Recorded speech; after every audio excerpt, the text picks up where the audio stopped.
Hi, it's Tuesday, May 31st, 2016. I'll be talking about my book list today. It's going to be a part one. I can't go through all of them, so I'll start right away with the first one here.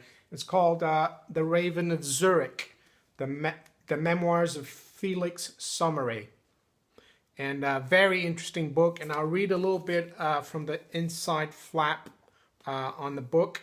And it says, Felix Somary, known in his lifetime as the Raven of Zurich, for his dire but accurate predictions of the future, led a life of action as banker, social thinker, diplomat, and relentless battler for the integrity of currencies as the key to democratic survival. Born in Imperial Vienna in 1881, he was trained in the renowned Vienna School of Economics, and then had an adventurous banking career with the Anglo-Austrian Bank amid the Balkan intrigues that preceded the First World War. Serving with honor in the German administration of occupied Belgium, he warned in vain against the dangers of rampant nationalism and unrestricted submarine warfare. In the interwar period, from his pivotal position of a highly regarded Zurich private banker, Somary prophesied and lived through a vastly destructive inflation and the Great Depression and their political aftermath, Hitler and the Second World War.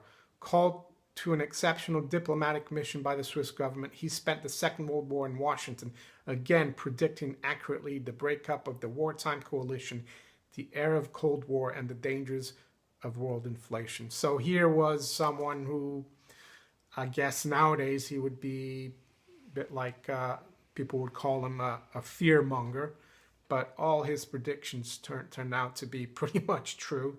And this is back from the early 1900s, so highly recommend it. I'll put the list of all the books that I talk about below the video. So the second book is the book about Jesse Livermore, world's greatest stock trader, and it's the one by Richard Smitten. There are other books about Jesse Livermore, but this is my favorite. It's got photos as well in it. And if you love markets and you're really intrigued by trading and investment, and also life, it talks about his life. It's like a novel, but really great. I highly recommend this book, Jesse Livermore, World's Greatest Stock Trader, Richard Smitten. Third book, America's Great Depression by Murray Rothbard. And I bought this book probably, 10, 12 years ago. And it was recommended by the Mises Institute. Rothbard was a, member of the Mises Institute in Alabama. And I'll read the foreword or the introduction. And it says, Rothbard produced in 1963 his own explanation, which turned the conventional one on its head. The severity of the Wall Street crash, he argued, was not due to the unrestrained license of a freebooting capitalist system, but to government insistence on keeping a boom going artificially by pumping inflationary credit. Does that sound familiar to nowadays? We get people, like left-wingers saying that, oh, the problem is capitalism, but it's not. We haven't had free market capitalism, have we? QE is not an operation by the free market. So, yeah, it's one of the reasons why I knew QE and all this zero interest rate policy wouldn't work. And reading books like this and why it will have a very detrimental effect on the whole global economy. We haven't seen anything yet, in my opinion, and this will tell you why. Good book. Fourth book is more of a historical book, but I think it's really interesting to read. It will help you understand the modern day, capitalist, mercantilist global trade system.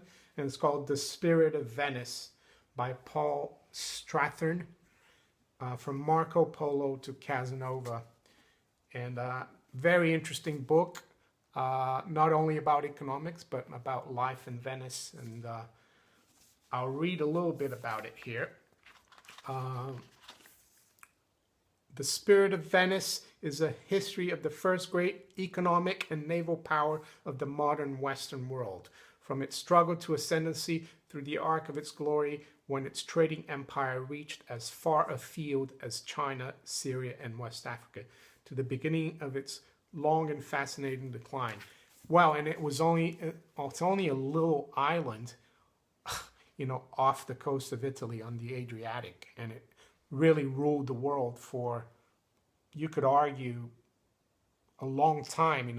The ascendancy started in the 9th century, and Napoleon, conquered it, I think, occupied Vienna in, I think, 1798. So, Venice, occupied Venice in 1798. So that was the end of Venice as it was, like a trading empire. Very interesting book. It will help you understand what's going on today, in my opinion. Fifth book is End the Fed by Ron Paul. Libertarian Republican candidate for president, was a U.S. representative in the U.S. House for many years. And I'll read a little bit about the book. I recommend this a lot if you want to learn about the Fed.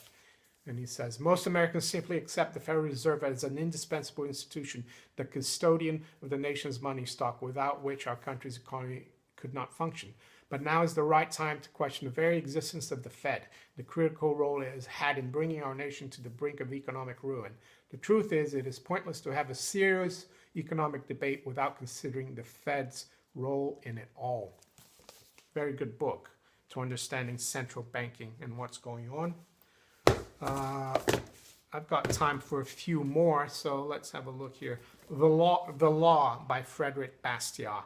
He was a French economist, philosopher, mid-1800s France, and he was like a contrarian for his time, because at that time socialism was starting to evolve. And it says here, he also became isolated politically. The struggle between left and right was for power and plunder. Yet Bastiat believed that the only purpose of government was to guarantee individual rights and freedom. This is like really, really recommended in my opinion. It's only 76 pages. The Law by Frederic Bastiat. I think it's a great little book. Well, I got time for some more here. Let's see. The Creature from Jekyll Island. I've had this book for many years, and it's all about the Fed and who's behind the Federal Reserve, which was founded in 1914 by G. Edward Griffin. Great book, great author. And basically he exposes the people behind the creation of the Federal Reserve, basically the private bankers from Europe and New York and London. You need to read this book. It's a big, thick book, for over 500 pages, but intriguing and very interesting. Highly recommend The Creature from Jekyll Island by G. Edward Griffin. Classic. Let's see. So time for... This is a really interesting one. The Empire of the City, and that means the City of London. The Secret History of British Financial Power by E.C. Knuth. K-N-U-T-H. And I'll read a little bit about the book here. The author presents a behind-the-scenes look at the secretive international policies of the British government, how their past successes allowed them to rise to the top of a vast secret order of world finance. According to the author, he has pieced enough information together presented in this book, which clearly shows that a colossal financial and political organization is run from an area of London called the City. Due to its powers, the City is claimed to operate as a super government of the world and is said to play some kind of role or have influence in virtually every major world event. This book provides a bird's-eye view of British international finance and how it really works behind the scenes and hand in hand with various governments, political figures, and financial organizations. So, yeah, this is a great book. It talks about who's really behind, everything in terms of finance and how that affects everyone. So, highly recommend it. Also, just under 100 pages, really. Very easily read. The Empire of the City, The Secret History of the British Financial Power. That's why, and it's still around, a lot of people talk about the Anglo-American Empire. That's what it is. It's the City of London and Wall Street. It's a great little book. So, yeah, that's it for today. I'll make another video another time about more books. I hope you enjoyed it. I'll put the list of the books from today below. If you want to buy them, you just Google and see where you can buy them. Sometimes you might even get a free PDF online. So if you enjoyed this video, please give me a thumbs up. And also share my video wide and far. And subscribe if you haven't yet to my channel. And thanks for watching. Take care. Bye.